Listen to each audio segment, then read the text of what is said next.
Márta, that was wonderful. Thank you so much. So we're just going to ask you a couple questions from both the audience as well as our viewers around the world in Twitter. People were really interested in what are the different types of social rewards that are used with dogs? How do you identify them? Do they always look the same? Just tell us a bit more about what's a social reward.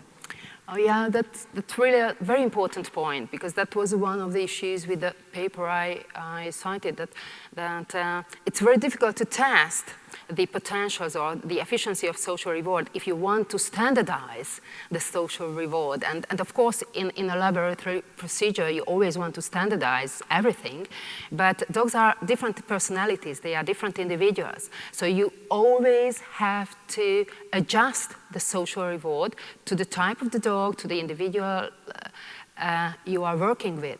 And that's quite true. So here you could see a little bit maybe too excited social rewards, that shouting and screaming and things like that. So don't believe that, don't think that we always do this. It was partly due to our happy surprise that the dogs really did, you know, in 4 minutes, they just did the requested action. It was, we assumed that they are going to be good, but it was really a surprise. So that we were, it was rather for, you know, expressing our excitement than just praising the dog. So these were real, that's not illustration, that was the real stuff. So yeah, the experimenter is a human being as well, and sometimes he or she expresses emotions.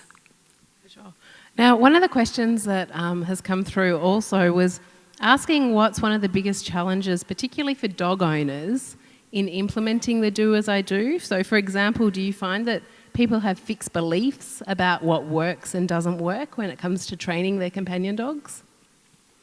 Yeah, sure. But I wouldn't say owners, but mainly trainers. And trainers can have a very strong effect on owners. So they can be believers as well. And I hope it wasn't my message from this talk that, okay, you should use only social learning. So it's not that I'm a social learning fan, I would say, but it's because nowadays I experience that most owners tend to lose the physical connection, the social connection with the dog. You know, we have two hands. If one is for the clicker and the other is for the food, then how can I pet my dog? So what about Lassie?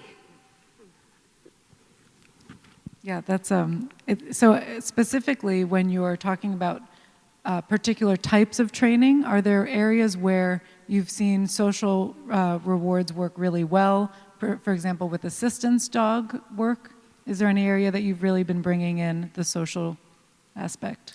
Yeah, that's right. That's where most of our ideas came and hypotheses came from, because especially in case of service dogs for the disabled, sometimes the disabled person is not able to handle the clicker or the food, but they can interact somehow socially with the dog. So we need to train the dogs to eager to, not just eager to please, but eager to cooperate and eager to find out how to cooperate.